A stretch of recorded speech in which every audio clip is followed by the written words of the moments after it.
तो जब अपन कंप्यूटर खरीदने को जाते हैं तो अपन ये सारी चीजें देखते हैं, और अगर आप कंप्यूटर असेंबल करके ले रहे हैं और आपके हिसाब से स्टोरेज, आपके हिसाब से रैम, आपके हिसाब से सीपीयू ले रहे, तो आपके कंप्यूटर का जो कॉस्ट है वो उस हिसाब से क्रेज होता है। ठीक है, इसमें सबसे महंगी चीज रहती सीपीयू, सेकंड नंबर पर महंगी चीज रहती या सीपीयू के बाद में थोड़ी सस्ती रहती रैम, और सबसे सस्ता रहता स्टोरेज। ठीक है, अब स्टोरेज के अंदर में जो हार्ड डिस्क है आपकी, उस हार्ड डिस्क के अंदर में आपका डेटा स्टोर रहता। ठीक है, अब अज्यूम करो आपकी एक कंपनी है और आप क्लाउड का इस्तेमाल नहीं करते।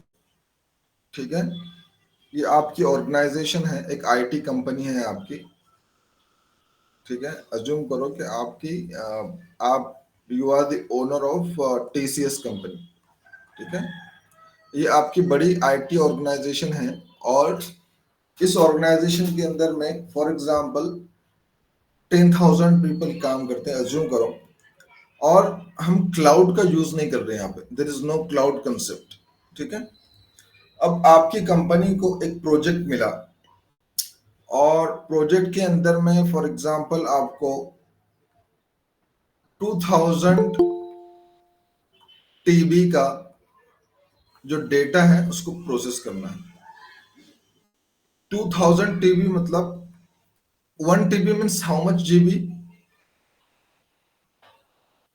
1 TB is equals to 1000 GB. ठीक है, 1 टीबी मतलब 1000 GB. So 2000 TB means 2000 multiply by 1000, उतना आपको डेटा प्रोसेस करना है। ठीक है, अब आपकी कंपनी के अंदर में जो सर्वर्स है या कंप्यूटर्स है, तो जनरली अपने कंप्यूटर्स के अंदर में या सर्वर के अंदर में 1 टीबी की हार्ड डिस्क रहती है, 2 टीबी की हार्ड डिस्क रहती है। अब आपको एक प्रोजेक्ट मिला क्लाइंट की तरफ से, और ये प्रोजेक्ट आपका चलेगा 2 साल तक, 2 इयर्स। 2 इयर्स के बाद में ये प्रोजेक्ट कंप्लीट हो जाएगा। तो अब आपको 2000 टीबी ये डेटा को स्टोर करना है, उसका बैकअप रखना है, और ये काम 2 साल तक आपको करना है। 2 साल तक आपका प्रोजेक्ट चलेगा। अब 2000 टीबी का डेटा स्टोर करने के लिए आपके पास में 2000 टीबी का स्टोरेज होना चाहिए। यस और no? Are you getting my point? Yes sir. ठीक है, अब आपकी कंपनी में प्रोजेक्ट तो आपको मिल गया, 2 साल तक आपको काम करना है, लेकिन अगर आपकी कंपनी में स्टोरेज के डिवाइसेस नहीं है, हार्ड डिस्क अवेलेबल नहीं है, तो आप ये प्रोजेक्ट ले नहीं सकते, इसके ऊपर में काम नहीं कर सकते। फिर अगर आप मार्केट में गए, आप बोले चलो आप एक काम करते हैं, आपको हार्ड डिस्क परचेस करना है इतनी, तो आप क्या करें, अमेजोन के ऊपर में गए, अमेजोन के ऊपर में सर्च करें हार्ड डिस्क। ठीक है, अलग अलग हार्ड डिस्क आपको मिली, आप सैनडिस्क की हार्ड डिस्क लेना चाहते हैं, और सैनडिस्क की 1 टीबी की हार्ड डिस्क कितने की है? 7499। चलो अज्यूम करो 7000 की। ठीक है, अब 7000 रुपए में आपको 1 टीबी की हार्ड डिस्क मिल रही है, लेकिन आपको जरूरत कितनी है? 2000 टीबी की। ठीक है, तो अज्यूम करो आप आपने कैलकुलेटर निकाले कंपनी के लिए, आपने कैलकुलेट करे कि आपको एक एक टीबी पड़ रहा है आपको 7000 रुपए में। नॉट दिस मच, मैंने ज्यादा लिख दिया। कैलकुलेटर, 1 टीबी पड़ रहा है आपको 7000 रुपए में, 7000 रुपीज, लेकिन आपको जरूरत है 2000 टीबी की, मल्टीप्लाई बाय 2000। तो इतना अमाउंट आपका क्या में जाएगा? स्टोरेज के अंदर में जाएगा। इतने रुपए आपके पास में होना चाहिए सिर्फ और सिर्फ स्टोरेज खरीदने के वास्ते। Are you getting my point? Yes और no? Yes sir. Yes, sir. अब देखो 2 साल में दो, अच्छा ये फिगर कितना बड़ा है, काउंट करो। 1,40,00,000। How much? Am I correct?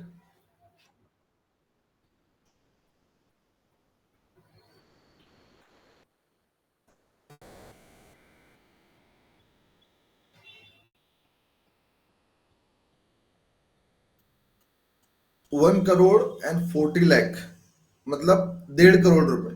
ठीक है। अब आपकी ऑर्गेनाइजेशन में प्रोजेक्ट हाथ में लेने से पहले 1.5 करोड़ रुपए तो आपको स्टोरेज के अंदर में चले जाएंगे। ठीक है, 1.5 करोड़ रुपीज। अब इसकी और जरूरतें हैं। ठीक है, फॉर एग्जाम्पल एम्प्लॉय का सैलरी है, और उसके बाद में प्रोजेक्ट के दूसरे खर्च है, दूसरे आपको लाइसेंसिंग के सॉफ्टवेयर लेना है। ठीक है, डेटाबेसेस लेना है। तो अपन अभी सिर्फ स्टोरेज की बात करेंगे। तो प्रोजेक्ट हाथ में लेने से पहले आपकी कंपनी के पास में 1.5 करोड़ रुपये होना चाहिए। फिर 2 साल के बाद में आपका ये प्रोजेक्ट कंप्लीट हो जाएगा। कंप्लीट होने के बाद में ये 2000 TB के जो आपने हार्ड डिस्क खरीदे, इसकी जरूरत खत्म हो जाएगी। ठीक है। अब आपके पास में आपका प्रोजेक्ट खत्म हो गया, आपने इन्वेस्ट करे थे 1.5 करोड़ रुपए। अब वो प्रोजेक्ट खत्म होने के बाद में अगले प्रोजेक्ट में आपको हार्ड डिस्क की जरूरत नहीं है, तो आपका 1.5 करोड़ रुपया उस हार्ड डिस्क के अंदर में अटक गया। अब आप उसको रिकवर नहीं कर सकते। या तो मार्केट में लेके जाके बेचो तो उसकी आधी कीमत से भी कम कीमत आएंगी। 2 साल के बाद में टेक्नोलॉजी चेंज हो जाएंगी, कोई आपसे खरीदेगा नहीं, खरीदेगा भी तो बहुत बहुत कम कीमत के अंदर में खरीदेगा। तो ये प्रॉब्लम है विदाउट क्लाउड के। ठीक है। अब देखो क्लाउड इसको कैसे सॉल्व करता। क्लाउड क्या बोलता, ये आपकी कंपनी है, ठीक है, और ये आपका क्लाउड है। क्लाउड मतलब क्या, एक अदर कंपनी है जो आपको रिसोर्सेस या सॉफ्टवेयर या सर्विसेज, ये आपको किराए पे देती है, रेंट के ऊपर। ठीक है। और ये क्लाउड की कंपनीज क्या बोलती कि आपको अगर हार्ड डिस्क चाहिए, या आपको रैम चाहिए, या आपको सॉफ्टवेयर चाहिए, या आपको प्लेटफॉर्म चाहिए, तो परचेस करने की जरूरत नहीं है। आप क्या करो, रेंट के ऊपर में लो, बहुत सस्ते कीमत पे। जब तक आपको लेना है 2 years 3 years 1 month 1 day 1 hour, आप हमसे स्टोरेज लो, यूज करो। यूज करने के बाद में जब आपका काम खत्म हो गया, आप हमारे रिसोर्सेस वापस कर दो ऑनलाइन, और हमको सिर्फ उतना पैसा दो जितना आपने इस्तेमाल करे। अगर आपने 1 दिन इस्तेमाल करे तो 1 दिन का भाड़ा दो, 2 दिन इस्तेमाल करे 2 दिन का भाड़ा दो, 2 महीने इस्तेमाल करे 2 महीने का भाड़ा दो, 2 साल यूज करे 2 साल का भाड़ा। तो ये जो कंसेप्ट था, ये बहुत रिवोल्यूशनरी कंसेप्ट था। अब इसमें आईटी कंपनी को रेडीली मनी इन्वेस्ट करने की और परचेज करने की जरूरत नहीं थी। आपको जो चाहिए आप रेंट पे भाड़े पे ले सकते, इस्तेमाल कर सकते हैं, यूज करने के बाद में उसको वापस कर सकते हैं, और बहुत कम कीमत में आपका अपना बड़े बड़े प्रोजेक्ट हो जाते हैं। तो जहां पे आपको 1.5 करोड़ रुपए रेडीली इन्वेस्ट करना चाह रहे लग रहे थे, और 2 साल के बाद में वो वेस्ट हो जा रहे थे, वो क्लाउड आने के बाद में आपको 1.5 करोड़ रुपए में कोई परचेस नहीं करना पड़ेगा। बहुत कम कीमत में आपको ऑनलाइन रिसोर्सेस मिलेंगे। यूज करो, यूज करने के बाद में जितना देर आप यूज कर रहे यूज करो, और उसके बाद में आपको उतना भाड़ा देना पड़ेगा और आपके पैसे बच जाएंगे। तो इसमें क्या हुआ, आईटी कंपनी के अंदर में बहुत बड़ा रिवोल्यूशन रिवोल्यूशन आ गया। अब अगर आप माइक्रोसॉफ्ट का अगर आप लाइसेंस खरीदने को जाते हैं, फॉर एग्जांपल आपकी कंपनी में अभी आपके आपके लैपटॉप में या आपके कंप्यूटर के अंदर में जो ऑपरेटिंग सिस्टम रहता है माइक्रोसॉफ्ट विंडोज 11। ठीक है। तो वो जब अपन परचेस करते लैपटॉप तो इनबिल्ट आता, लेकिन बहुत सारे लोग क्या करते, पायरेटेड यूज करते। लेकिन कंपनी के तौर पे अपन पायरेटेड यूज नहीं करते। अगर एक भी आपका कंप्यूटर है तो आपको लाइसेंस खरीद के यूज करना पड़ता। ठीक है। अब देखो मैं विंडोज 11 का प्राइस ढूंढ रहा हूँ। विंडोज 11 प्राइस, एक विंडोज 11 जो है, कहाँ गया,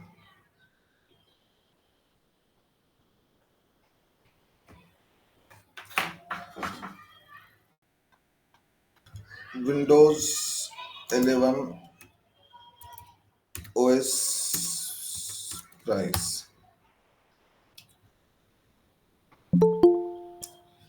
ये गलत बता रहा है, जनरली इतना सस्ता नहीं रहता, महंगा रहता। Windows 11 OS.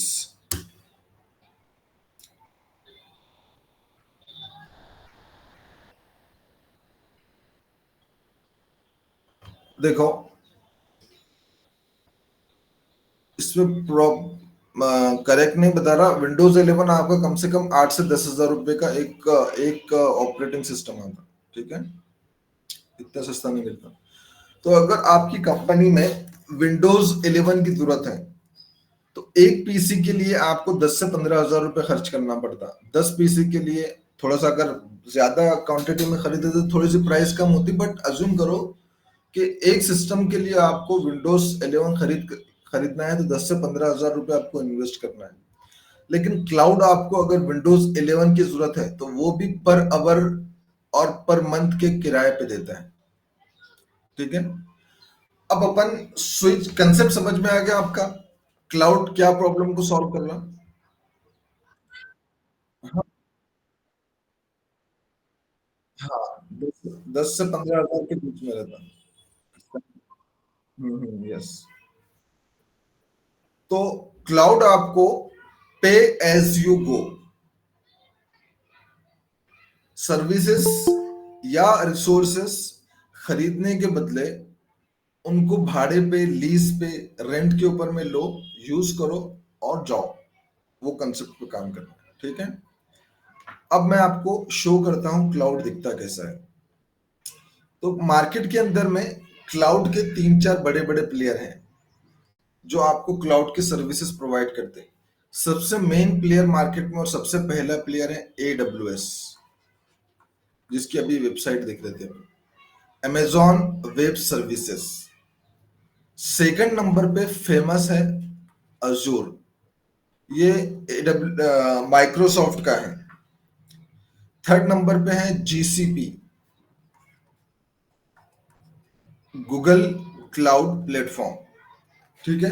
उसके बाद में और अलग अलग है, लेकिन ये तीन डोमिनेटेड है और सबसे ज्यादा डोमिनेटिंग, सबसे ज्यादा जो मार्केट में यूज होता क्लाउड वो AWS क्लाउड, ठीक है।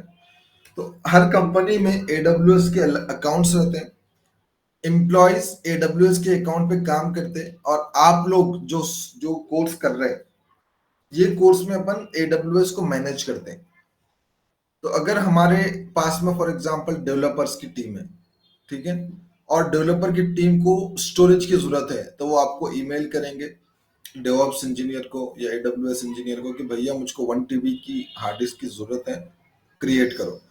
आप क्या करेंगे, AWS के अकाउंट पे जाएंगे, एक 1 TB की हार्ड डिस्क क्रिएट करेंगे, ठीक है, स्टोरेज, और ये सबमिट कर देंगे आपके डेवलपर को। कोई दूसरा डेवलपर आया वो बोलेगा कि मुझको वर्चुअल मशीन बना के दो, वर्चुअल कंप्यूटर, जिसके अंदर में 2 TB की हार्ड डिस्क होना और 2 GB का प्रोसेसर होना, सॉरी 2 GB की मेमोरी होना, और 2 CPU वाला प्रोसेसर होना। तो आप वर्चुअल मशीन बनाएंगे और वर्चुअल मशीन का पासवर्ड और लॉगिन क्रेडेंशियल्स डेवलपर को सेंड करेंगे। ऐसे बहुत सारी सर्विसेज हैं जो आप मैनेज करेंगे और सीखेंगे, ठीक है। अब हम देखते हैं कि क्लाउड दिखता कैसा है। तो सबसे पहले आप टाइप करेंगे AWS कंसोल, ठीक है। AWS कंसोल टाइप करेंगे तो आपको इस तरह की वेबसाइट ओपन होगी। मैं आपको दूसरे ब्राउजर पे ओपन करके बताता हूँ।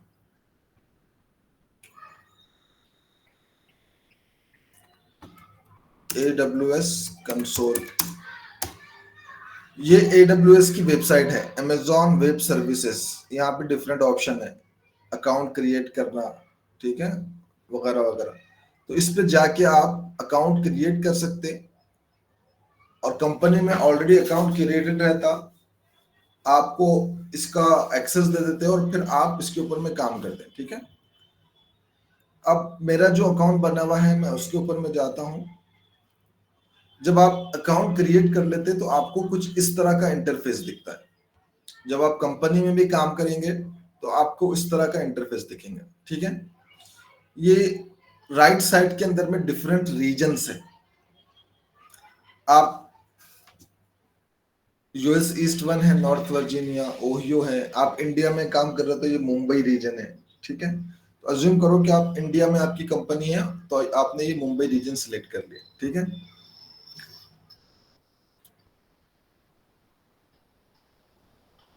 तो आपने जैसे मुंबई रीजन सेलेक्ट करे, आपका यहाँ पे रीजन चेंज हो जाता है। मेरी स्क्रीन दिख रही है सब लोगों को? ठीक है। और ये जो सर्च बार है, यहाँ पे आप डिफरेंट सर्विसेज को सर्च कर सकते हैं, ठीक है। अब चलो अपने प्रॉब्लम स्टेटमेंट की तरफ। अपनी कंपनी में स्टोरेज की जरूरत है, ठीक है। अब स्टोरेज जो है आपका, उसके अंदर में दो ऑप्शंस है। एक है सिंपल स्टोरेज बकेट और एक है वॉल्यूम। तो हम देखेंगे एक सिंपल स्टोरेज।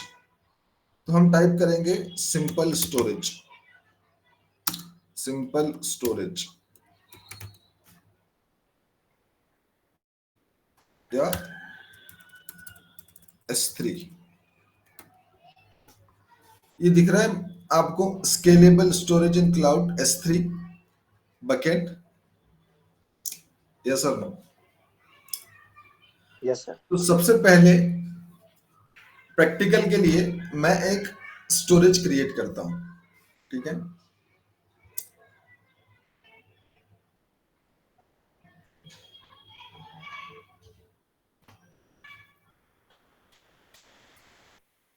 यहां पे देखो, जैसे मैं S3 क्रिएट किया, S3 के ऊपर मैं क्लिक किया, इस तरह का इंटरफेस मुझको आ गया, ठीक है। सबसे पहला ऑप्शन है आपको क्रिएट बकेट। बकेट मतलब क्या? एक फोल्डर, एक स्टोरेज, एक डिवाइस जिसके अंदर में आप आपका डेटा रखेंगे। अच्छा, बकेट की साइज कितनी है? ये ऑटोमेटिकली ग्रो होता, 1 TB, 2 TB, 5 TB। ऑटोमेटिकली जितना डेटा आप रखेंगे उतना उतना आपका फोल्डर बनेगा। बकेट मतलब क्या? एक फोल्डर। आपके आपके लैपटॉप के अंदर में, कंप्यूटर के अंदर में आप फोल्डर बनाते हैं, इसी तरह ये एक बकेट मतलब फोल्डर। अब मैं इसको एक बकेट क्रिएट करता हूँ, एक स्टोरेज अकाउंट क्रिएट करता हूँ, ठीक है। तो सबसे पहले पूछेगा कि आप जो बकेट क्रिएट कर रहे हैं, जो फोल्डर क्रिएट कर रहे हैं, जो स्टोरेज हमसे ले रहे भाड़े पे, उसका नाम क्या रखना चाह रहे हैं, और ये नाम ग्लोबली यूनिक होना चाहिए। तो मैं टाइप कर रहा हूँ माई स्टोरेज फॉर TCS प्रोजेक्ट, ठीक है। ये मैं बकेट क्रिएट के ऑप्शन पे जाऊंगा।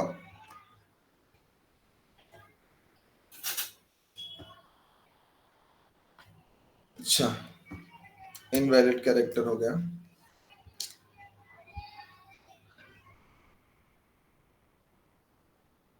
अब देखो, ये मेरी एक बकेट बन गई, दिख रहा है TCS प्रोजेक्ट, यस और नो? अब ये बकेट के अंदर में आ गया मैं। अब देखो कितना आसानी से अपन ने स्टोरेज क्रिएट कर ली। कुछ लगा इसके अंदर में, अकाउंट ओपन करें, अकाउंट ओपन करने के बाद Amazon S3 पे क्लिक करें, बकेट पे गए, बकेट का एक नाम दिए, एक स्टोरेज का नाम दिए और क्रिएट करें। ये आपका अकाउंट स्टोरेज का क्रिएट हो गया। अब आपका स्टोरेज रेडी टू यूज है। इसके अंदर में जो अपलोड करना है आप डायरेक्टली अपलोड कर सकते हैं। अगर फोल्डर क्रिएट करना है क्रिएट कर सकते हैं, डिलीट करना है डिलीट कर सकते हैं। तो मैं क्या कर रहा हूं, सबसे पहले मेरी लोकल मशीन से, मेरी लोकल मशीन के अंदर में कोई फाइल रखे वाली है, फॉर एग्जांपल ये अलग अलग फाइल्स रखे वाली है। तो मैं क्या करता हूँ, इसमें से ये जो फाइल है एजर फाइल, इसको मुझको मेरे स्टोरेज के अंदर में सेव करना है अकाउंट में। तो मैं क्या करता हूँ, यहाँ पे आता हूँ, अपलोड के ऑप्शन पे क्लिक करता हूँ। वो बोलता है कि आपको यहाँ पे डायरेक्टली फोल्डर क्रिएट करना है या डायरेक्टली फाइल अपलोड करना है। मैं बोलता हूँ कि फाइल अपलोड करना है, ऐड फाइल।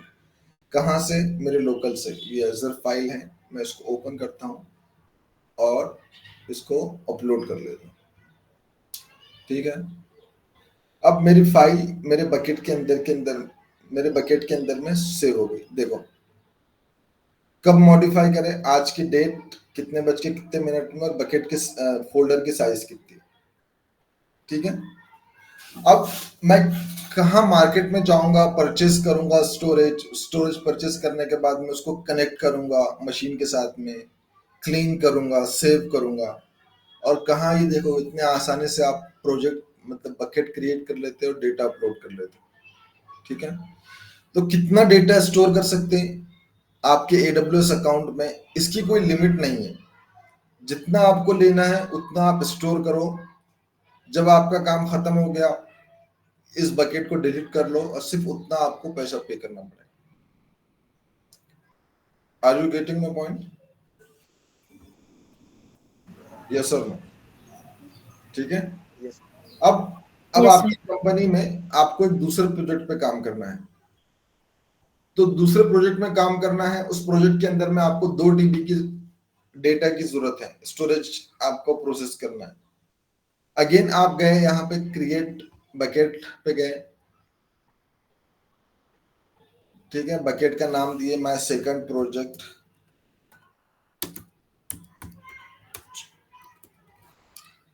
बकेट क्रिएट करें, आपका फोल्डर रेडी हो गया, रेडी टू यूज। अब यहाँ पे देखो आपका माय सेकंड प्रोजेक्ट, आपका बकेट या स्टोरेज रेडी टू यूज है। जितना स्टोर करना चाहे उतना स्टोर कर सकते हैं आप। कुछ स्टोर करना है, अपलोड करो आपके डेटा को लोकल से, या फिर यहाँ से डायरेक्टली स्टोर करो, आपने अपलोड करें, फाइल को ऐड करें आपके लोकल से। ये मेरी ec2.yaml फाइल है, इसका मैंने ओपन किया, फाइल सेव हो गई। ठीक है, अब आपका जो डेटा है, ये डेटा लॉस नहीं होना, इसकी जिम्मेदारी रहती है AWS की। ठीक है, ये AWS क्लाउड की जिम्मेदारी है कि आपका डेटा स्टोर रहना, लॉस्ट नहीं रहना, अगर लॉस्ट हो गया तो निकाल के देना। तो आज की तारीख में पूरी दुनिया के अंदर में AWS को सबसे ज्यादा यूज करते हैं सर्विसेज के वास्ते। ठीक है, तो ये हो गया आपका स्टोरेज। अच्छा, अब मैंने अज्यूम करो कि ये मेरे 2 बकेट्स हैं, ये 2 बकेट्स को मैंने 2 साल तक यूज किया। 2 साल होने के बाद में मेरा काम खत्म हो गया। अब मुझको किसी को बेचने की जरूरत नहीं है स्टोरेज को या स्पेस को, मेरा काम है, मेरा काम खत्म हो गया, तो मैं इसके अंदर में आऊंगा, बकेट को सबसे पहले एम्प्टी कर दूंगा।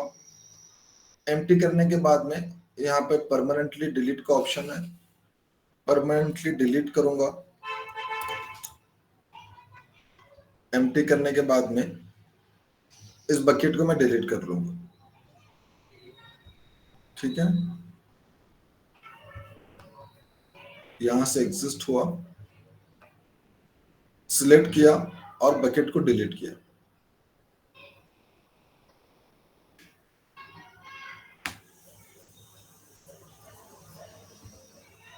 बकेट को डिलीट करने से पहले बोल रहा हूं कि बकेट का नाम डालो ताकि आप प्रॉपरली उसको एक्नॉलेज करो डिलीट करने के लिए। ये बकेट डिलीट हो गई। ठीक है, अभी सेकंड बकेट को डिलीट करना है। डायरेक्टली डिलीट करेंगे तो आपको बोलेगा कि बकेट में कुछ है, पहले उसको डिलीट करो, एम्प्टी करो। मैं इसको एम्प्टी कर रहा हूँ। एम्प्टी करने के लिए मैं परमानेंटली डिलीट टाइप कर रहा हूँ।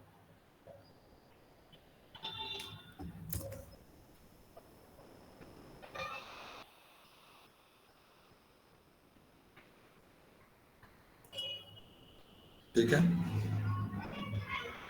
ये बकेट एम्प्टी हो गई। अब मैं इसको डिलीट कर लेता हूँ। बकेट मतलब स्टोरेज, इसको AWS की जबान में बकेट बोलते हैं। कितनी आसानी से अपन ने रिसोर्सेज को क्रिएट करे और डिलीट कर दिए काम होने के बाद में। अज्यूम करो 2 साल हो गए आपके प्रोजेक्ट को, आपका काम खत्म हो गया, आपने डिलीट कर दिए। डिलीट कर दिए तो आपको रेंट आना बंद हो गया। ठीक है, इतना बड़ा रिवोल्यूशनरी कंसेप्ट है ये। तो जैसे ये कंसेप्ट लोगों को पता चला, मार्केट के अंदर आम हुआ, तकरीबन हर IT कंपनी ने क्लाउड के ऊपर में अपना अकाउंट बनाया और रिसोर्सेस और सॉफ्टवेयर और डेटाबेसेस परचेस करने के बदले टेम्पररी यहाँ पे क्रिएट करें। क्रिएट करने के बाद यहाँ पे यूज करें, काम खत्म होने के बाद डिलीट करें और बिल आना बंद हो गया। Are you getting my point? Simple है।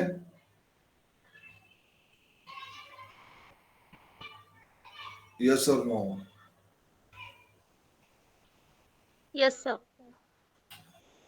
अब देखो, अगर आप मार्केट में विंडोज 11 परचेस करने के लिए जाते हैं या विंडोज सर्वर परचेस करने के लिए जाते हैं, ठीक है, तो आप फॉर एग्जांपल अब सर्च करो माइक्रोसॉफ्ट की वेबसाइट पे Windows server 2022 price,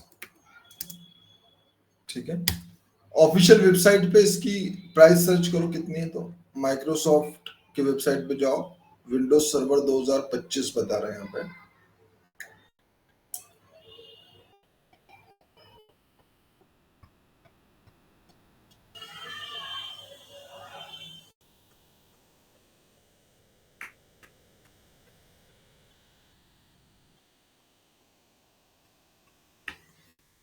data centre edition, standard edition, चलो स्टैंडर्ड एडिशन पकड़ लो।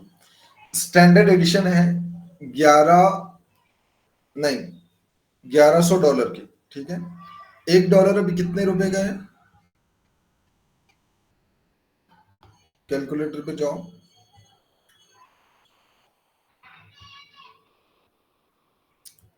1100 मल्टीप्लाई बाय 86, $1 86 का है ना, 85 का, तो आपको 94,000, यस इट इज 94,000 का आपको एक विंडोज का सर्वर मिलेगा, ठीक है। अब मैं AWS के ऊपर मैं इस सर्वर को लेना चाहता हूं, तो मुझको इतना पैसा पे करने की जरूरत नहीं है। मैं क्या करूंगा, मेरे AWS अकाउंट के ऊपर मैं जाऊंगा, ठीक है, यहाँ पे मैं वर्चुअल कंप्यूटर टाइप करूंगा EC2,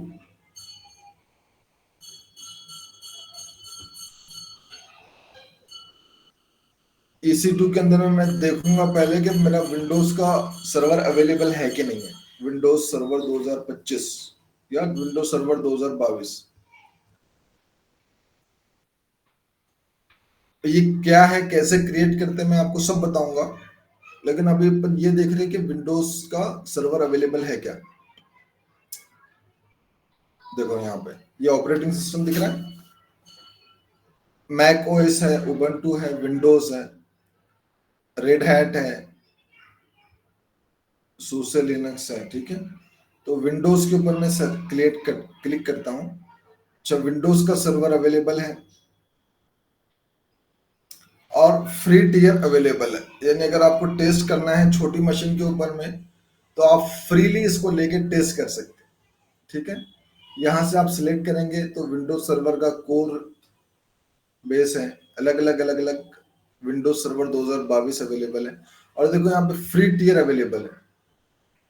फ्री टियर मतलब आप फ्रीली क्रिएट करके टेस्ट कर सकते हैं। अभी आप माइक्रोसॉफ्ट को बोलेंगे कि मुझको फ्री में टेस्ट करने के लिए आपका विंडोज सर्वर दो, तो वो देंगे कि आपको नहीं देंगे, वो बोलेंगे आपको इतने पैसे खर्च करो, आप AWS के अंदर में क्रिएट करके फ्रीली टेस्ट कर सकते हैं छोटे स्टोरेज के ऊपर। अगर आपको बड़ा स्टोरेज चाहिए, बड़ी हार्ड डिस्क चाहिए, बड़ी रैम चाहिए, तो कुछ आपको पे करना पड़ेगा, ठीक है। तो कहाँ पे आप चीजों को परचेस कर रहे हैं और कहाँ पे आप चीजों को रेंट के ऊपर में यूज कर रहे हैं। Are you getting my point?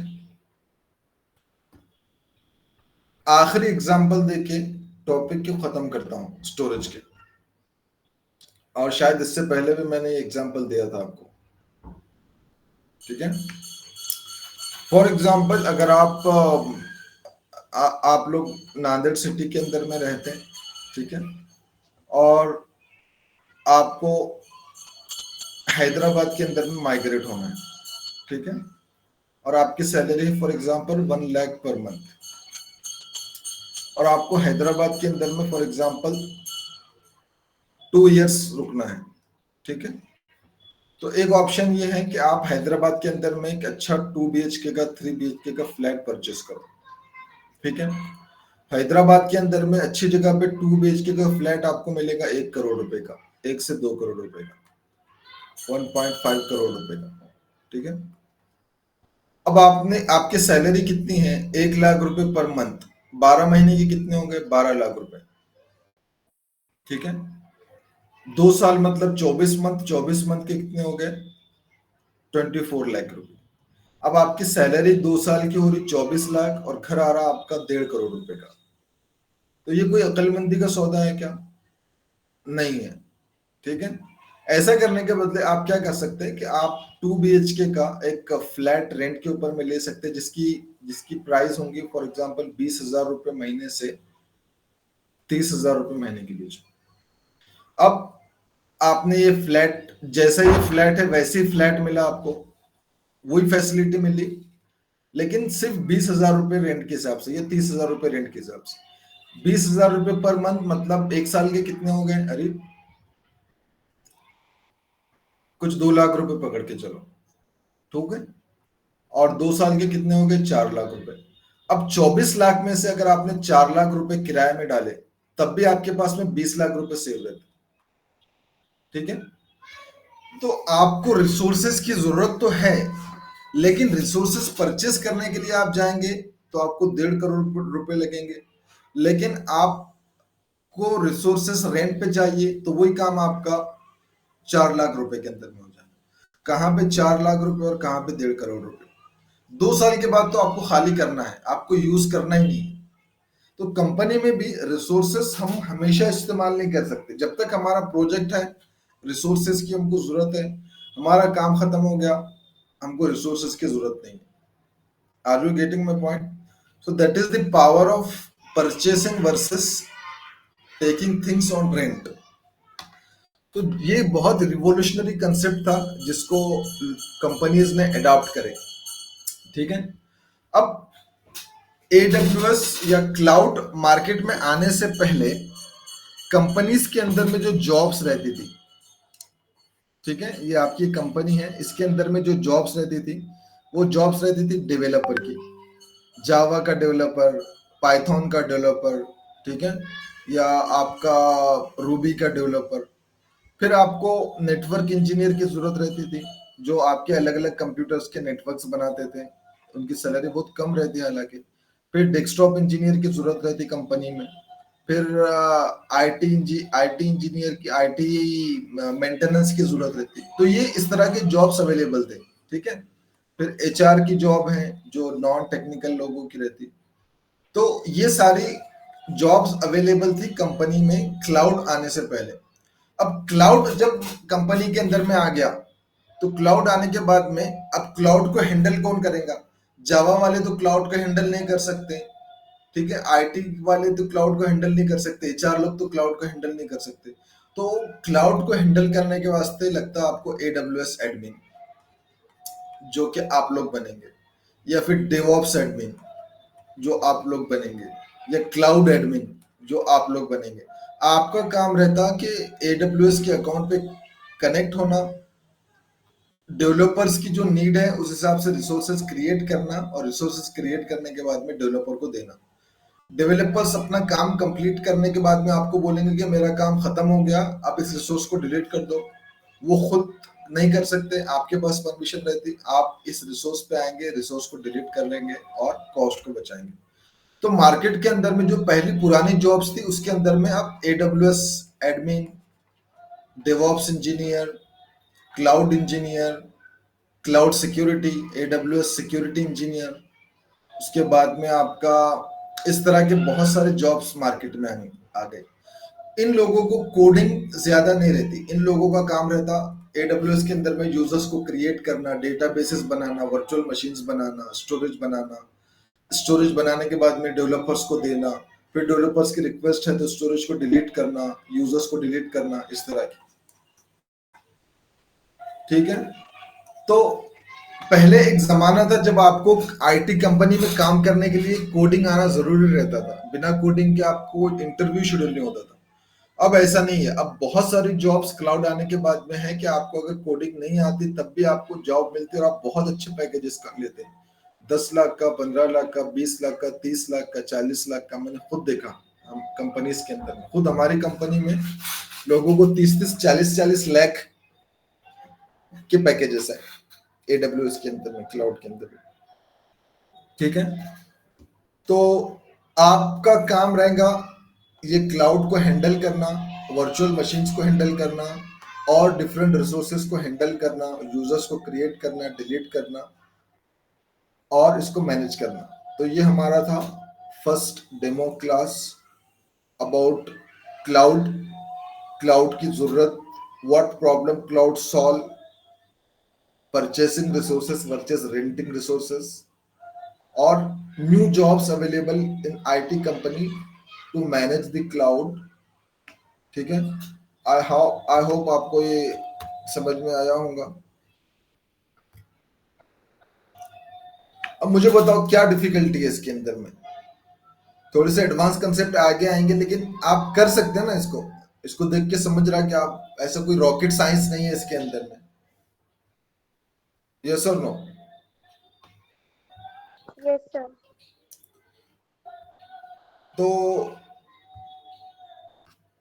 इसके अंदर में अगर आपको AWS क्लाउड अच्छे से हैंडल करते आया, तो आप दूसरे क्लाउड अच्छे से हैंडल कर सकते हैं। आपको सारे कंसेप्ट सेम रहते, सिर्फ नाम अलग अलग रहते। AWS के अंदर में स्टोरेज बकेट रहता, दूसरे क्लाउड के अंदर में स्टोरेज अकाउंट रहता, यहाँ पे EC2 इंस्टेंस रहता, वहां पे वर्चुअल मशीन रहता, और इस तरह से आप काम कर सकते हैं। ठीक है, कोई सवाल है इसके अंदर में?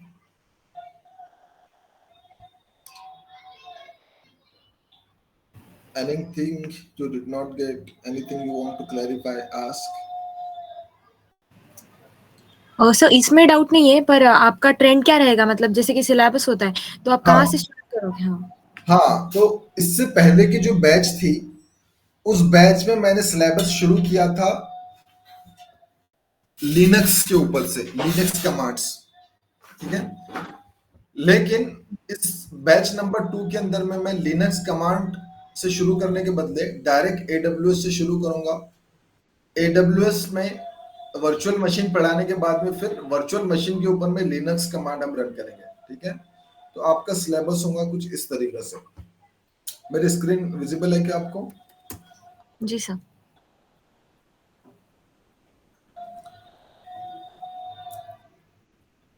देखो,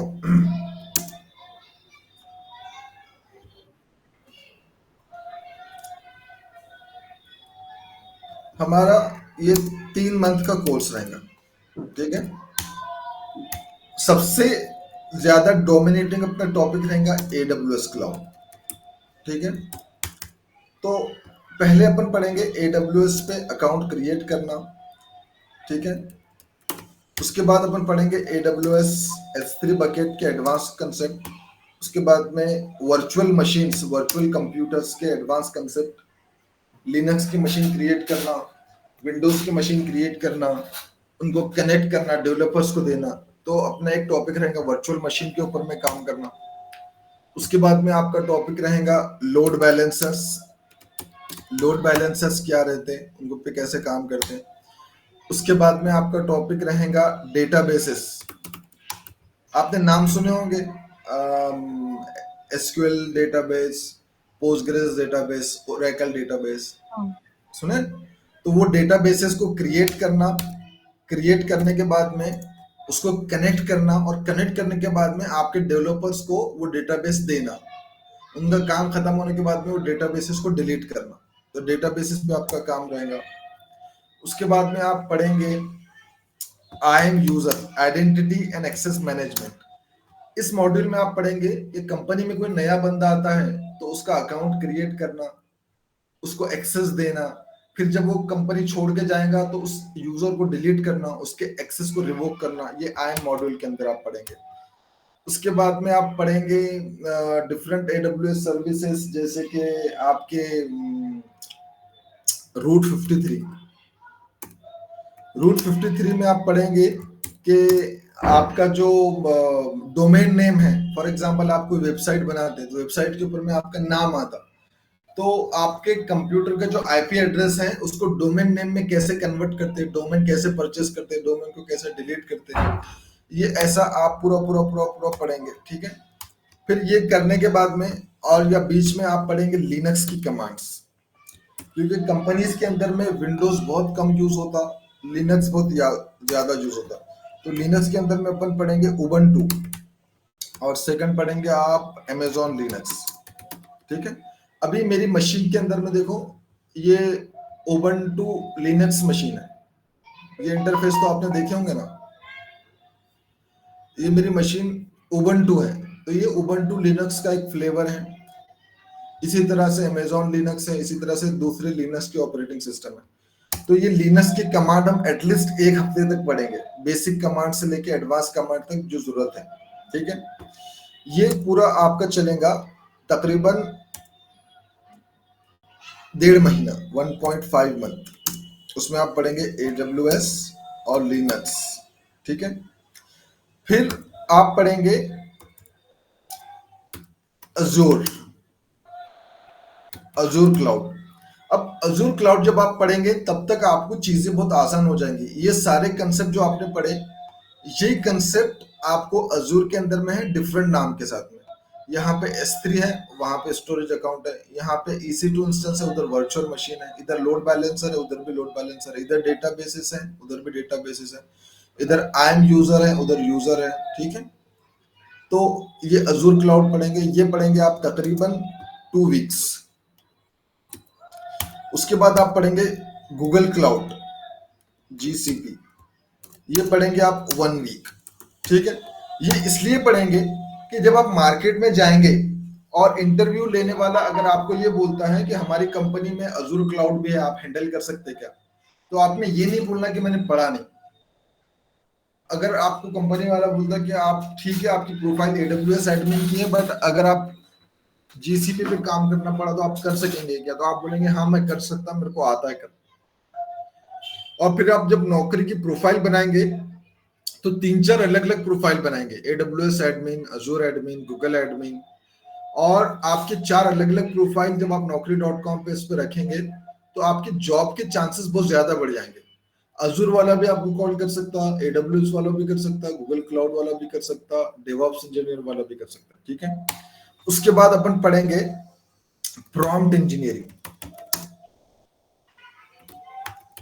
प्रॉम्प्ट इंजीनियरिंग में आप पढ़ेंगे कि चैट जीपीटी जो है, चैट जीपीटी पे किस तरह से आप प्रॉब्लम को सॉल्व कर सकते हैं। अभी नॉर्मल लोग कैसा करते हैं, चैट जीपीटी ओपन करते, कुछ क्वेरी है वो डालते हैं और रिजल्ट लेते, लेकिन ये सही तरीका नहीं है चैट जीपीटी से काम निकलवाने का। कल मैंने हमारी टीम को बताया